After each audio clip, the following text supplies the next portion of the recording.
Here I am. Yeah. Is that a dog clapping? How is that even possible? Hey, welcome. This is Words with Ali. I am your host, Ali Seavright. And on this week's episode, I'm going to say some words on life lessons. But more specifically, emotional damage. Out the door, you see someone that you know and they ask you how you are, and you just have to say that you're fine when you're not really fine, but you just can't get into it because they would never understand. Now, life has all of its trials and tribulations and challenges that we must all go through and, overcome. And along the way, we learn very pivotal lessons that, we give the common name life lessons. And most of the time, it's because of very painful experiences. Like a small child would learn not to play with the stove after they burn their hand. And it's because they burnt their hand that they understood that, playing with things they don't understand have real consequences. Or someone, going on vacation and, they're in like the tropics and, they're having a good time. And then they see some guy riding a horse and they're like, hey, I want to go hang out with the horse, see what the horse is doing. The horse is giving them a look. It's like, hey, you can approach me, but like at a certain angle. And, the person, approach them from the back. And a lot of people know you don't approach a horse from the back because they're very skittish. And they're like, hey, yo, what you trying to do? Huh? You trying to touch my butt? You trying to touch my butt? And, they'll get kicked. We'll just get a swift kick in the face and they'll learn from that. It's like, hey, I can't be approaching a horse like that again. I lost all sense of smell and 3/4 of my jaw. But I know from then on I'll never do that again. Because even something small that I remember from when I was a kid, we used to do like these like big crab boils and shit. And my pops would go to the market and get like a big ass bag full of crabs and then spice up the water, scotch bonnets, all sorts of other seasonings. I don't even know what he put in there, but it is a lot of shit. And he just dump all the crabs in, boil them, and then we'd all sit down at the table, and like we just like slowly pick apart these blue crabs, get like these tiny morsels of meat out of them, and then dip it in like this nice melted garlic butter and just get greased. It was fucking amazing. And I remember this one time I was asking my pops, it's like, hey, could I, handle one of these crabs? I wanna hold one, see what it's like. And he's like, are you sure about that? And I was not sure about that. I just like, hey, I want to see what they're like. They seem pretty nifty. I want to pick one up. And so he told me to grab it from the back, and I did. It was pretty chill. I'm just holding it. It's chilling. It's like I'm looking at the crab. I was like, hey, what's up, crab? Crab's looking at me. He's like, hey, what's up, dude? What you doing with my homies there? Where's Glenn? Huh? What happened to Glenn? And Martha, where's Toby? And I'm just handling him while he's slowly just building up with rage as he sees his friends going one by one into the pot. And I lost concentration for a second, and I didn't notice that this crab did like a little flippy thing with his arm. And this motherfucker just pinched the shit out of my finger with all his might. It's like, you took my family. You took everybody.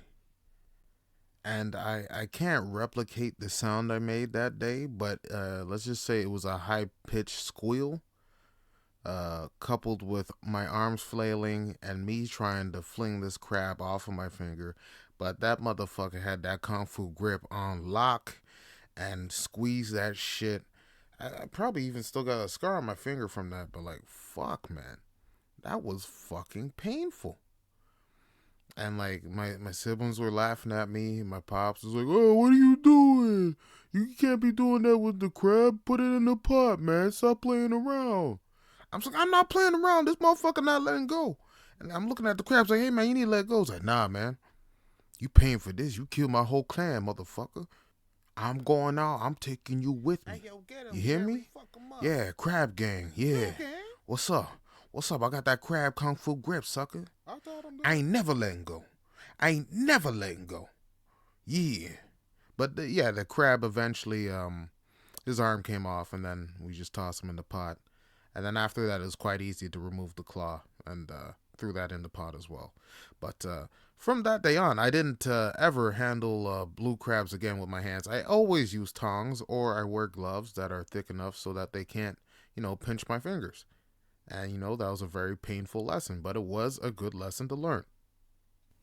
Because even another time, we used to go to Marineland a lot when I was a little kid, and we'd frequent a lot of the attractions and see the whales, the little petting zoo area, go on the rides. I didn't really like a lot of the roller coasters because I wasn't good with a lot of motion and shit.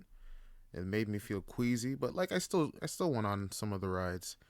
Um, Now they had this what'd you call it, arcade ticket. It's like you play games, like a games area, I guess. And it was very crowded this one time we went, and I sort of got split up from my family a little bit, and I ended up pretty much drifting and walking by myself in this super crowded theme park, and had no idea where anyone was, and I was just fucking scared. I was 5 or 6 at the time. So I didn't really have a good sense of direction, and I was just basically just going with the flow of the crowd and just moving wherever the main body of the crowd was moving, hoping to find, a familiar black face. And yeah, this older gentleman approached me, and he's just being very friendly, and I was receptive to it because I'm a little kid. I didn't realize there's creepy motherfuckers out there that abduct children. It's a nice little stutter there. And yeah, he's being all super friendly, asking me a whole bunch of questions. It's where's your family? It's is your family nearby? Your parents nearby? Where's your dad? And I was I'm just chilling, man. I'm out here trying to play these games. And he's oh yeah, I got a whole bunch of tickets. It's you want to have my tickets? And I was yeah, sure. You give me free tickets? Thanks, motherfucker. Damn. This shit costs money, right? Thank you. And I'm just grabbing these tickets from this man, and then he's starting telling me, he's hey, I got some more tickets, over here, just follow me. I'm I'm a fucking idiot. But then again, I'm a small child. I don't know. So I'm basically following this guy, and apparently he was leading me out of the park into the parking lot area. And my pops, with his keen eagle eye, fucking caught a glimpse of me and fucking started when I tell you, I've never seen my father move so fucking fast in his life. He's a big fella. And this nigga, this motherfucker, he's boom, boom, Usain Bolt swiftness. I was oh shit, what's happening? And he's running, and then this dude starts running, and I was wait, does he know him? Do they got beef? Is what's happening? Was there a rap battle that happened somewhere, and they're trying to settle the score? What's good? And this dude fucking dipped out of the fucking park into the parking lot, never to be seen again. And my pops chased him as far as he could, and I guess he lost him, cause it was very crowded, man. But yeah, he came back to me, and he's looking at me. He's are you okay? Did he touch you? I was no, he just gave me. I'm holding these tickets, and I'm he just gave me these. And he's what's wrong with you? Never go over. I'm he just went on a whole lecture, a whole ass lecture, telling me he's you know what they do to kids? And they're blah blah blah blah. You could have been adopted. You could have took you. You never know where you've been. And you could have been dead right now. I'm oh shit, holy shit. Emotional damage. I was holy shit. I literally I fucking became extremely self-aware, and I was yeah, I can't let that shit ever happen again. Yeah, that was a fucking mistake. I fucked up. I fucked up. You fucked up. You fucked up. And yeah, from that day on, I never interacted with a stranger again until, I got into the days of doing like Tinder and shit when I was, you know, well into adulthood and learned many more lessons along that timeline. And yeah, never got lost again in a crowd. Always stuck by my parents when I was a kid and made sure, if I couldn't see them, I'd make sure I'd find them and stay near them. Even though I was a kid and like, you want to drift off and jump around and do kid shit. I always had that like thought in the back of my head. It's like, yo, I ain't trying to get snatched. Cause yeah, I was a cute kid and like cute kids, they're the first ones to go. It's not a good time for cute kids. Now the pain I felt from that was more of an emotional pain and understanding that the amount of suffering I could have been placed in because of my lack of awareness was baffling. But I also like to think about this one time my ex, like when we were first dating, she said she suggested this, like, hey, I want to do something explosive. I wanna have some fun. I wanna do something explosive, like, and like literally when I heard that, I was like, oh, fireworks. And like, fuck, it was such a dumb idea. Mind you, I haven't really handled fireworks that much back then, so like I did not know the proper etiquette for lighting fireworks, let alone setting them up.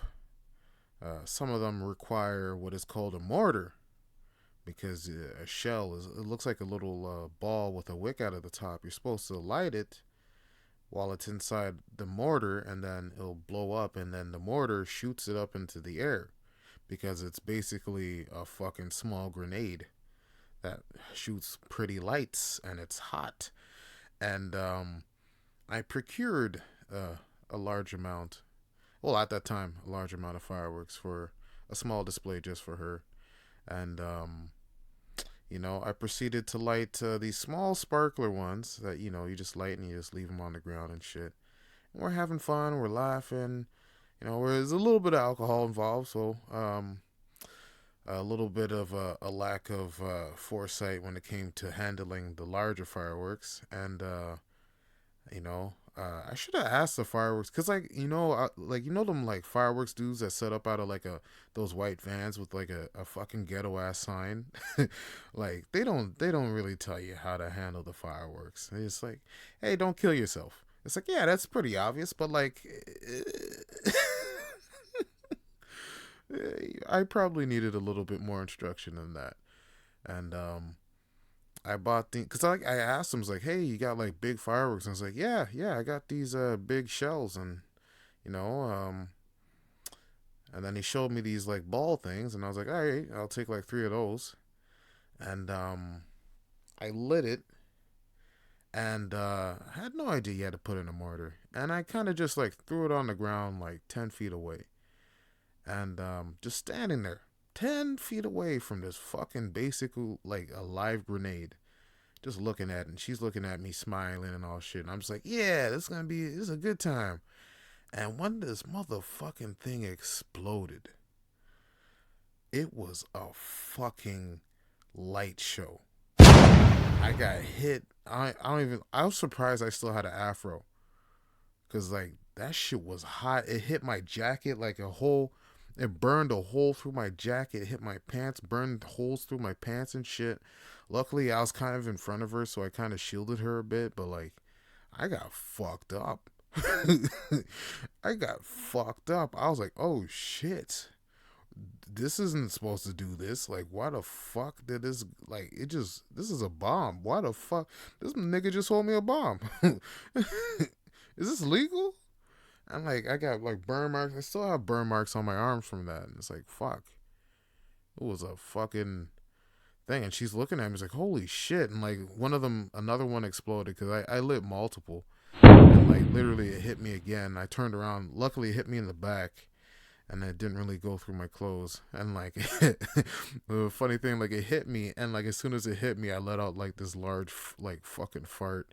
It's like like that, and then she kind of gave me the nickname Black Thunder, and yeah, it was I ended up burning her dress a little bit, and yeah, it didn't go as expected, but from then on, whenever I lit fireworks, I knew the proper etiquette. Even with Roman candles, I used to hold them in my hand and light them because we like back in the day, like in my area, there'd be like Roman candle wars, like and like sometimes people from like different areas just like come here and just like catch people on the street, say, "Hey, yo, he lacking, yo, pop his ass," and he got like a 13-shot Roman candle lighted, just chasing the motherfucker down the street, and it's like,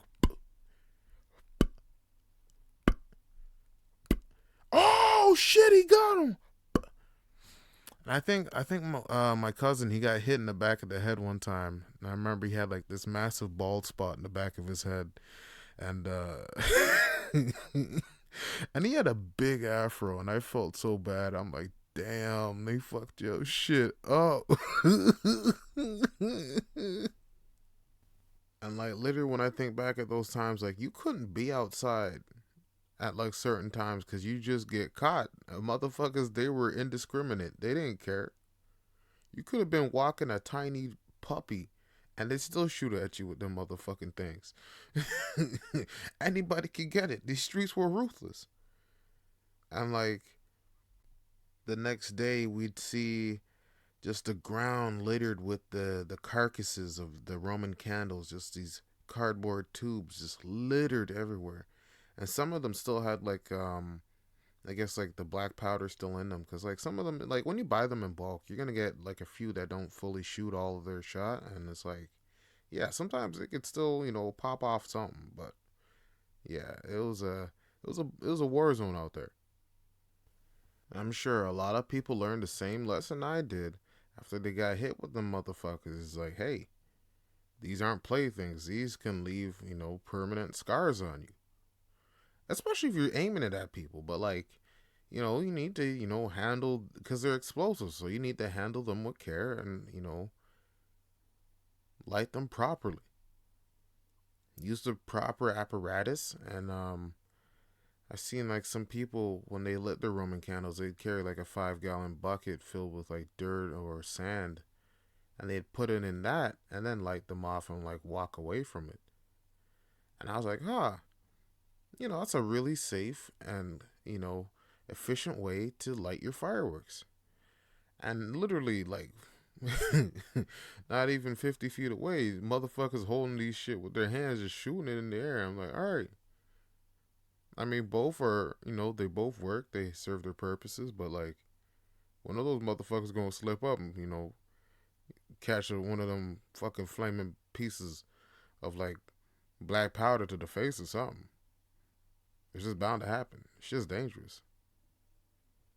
But I ain't gonna be the one to rob them of the experience of learning that life lesson. Because that's part of growing. That's why they call it growing pains. You're growing through the pain. And like, I can't not talk about what happened at the Oscars for a second at least. And like, you know, Chris Rock, he's a comedian. He's known for, making very funny jokes. He has some great shows. I love Chris Rock as a comedian. And he said a very, what he thought was a lighthearted joke. He didn't, I guess, know the whole situation with Jada there. And, made a bald joke. And she didn't like that. And Will was laughing at first. He's like, oh, that's, shit, I'm going to put on a face for these folks, see what's happening. And, and then it didn't sit right with Jada, and he saw that, and then he walked his way up to the stage, and he's like, he's walking up to Chris Rock, and he's like, hey, let me tell you something. Let me tell you something. And, he just smacked him across his face. And I was like, damn. I wasn't even watching the Oscars like that. And I was like, shit, I'm gonna watch this shit now. Cause I was just hearing about it. I'm like, oh, what? Will Smith hit who? At what? Oh shit. And yeah, it was a moment in history, and I guarantee you, uh, Chris Rock will keep Jada's name out of his mouth.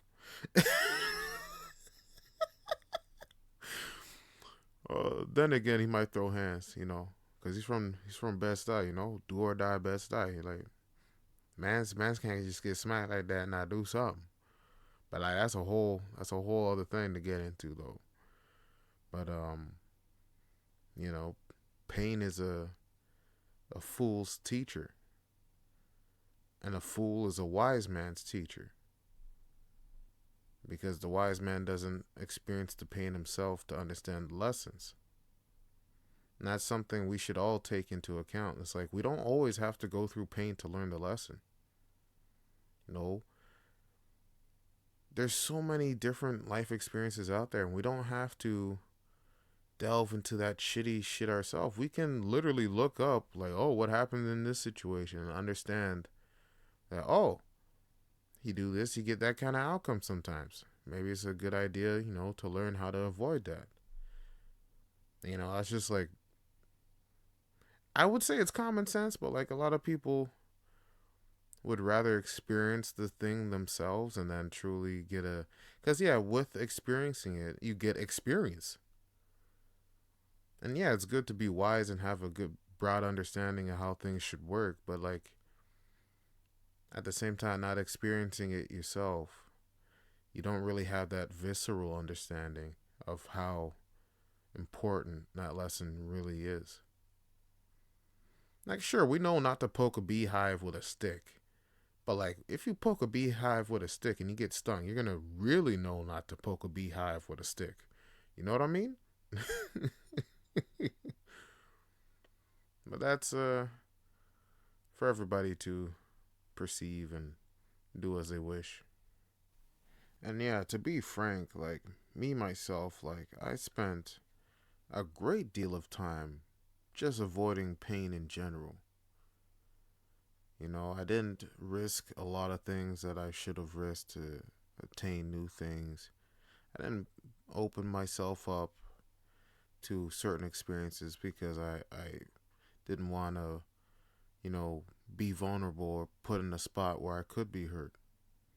And because I did that, I robbed myself of, great experiences and, great growing moments. And avoiding the pain of that made me avoid growth in general. So, for everyone out there and anyone struggling with trying new things or trying new experiences and being afraid of failure or suffering or pain, that is a part of life. Trying to hold it off, try to put it off as much as you want is going to lead to a different type of pain later on. So it's better to just go on, move through it, embrace the feelings of it, and grow from it. And as we grow, we can pass on these life lessons to others and share those experiences. That's what makes us a community. That's what makes us human. We try to enrich other people. I'm like,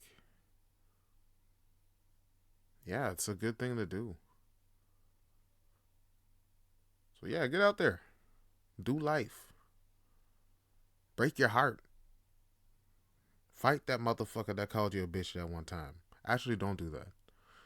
You might get arrested or something else. Motherfucker might have a knife. I don't know. He seemed kind of shifty. You know what I mean? Like he had a look in his eye, and like, just catch him on a dark night or something with a stick and see what happens. But anyway, I want you all to just try some new shit. I'm gonna try some new shit too.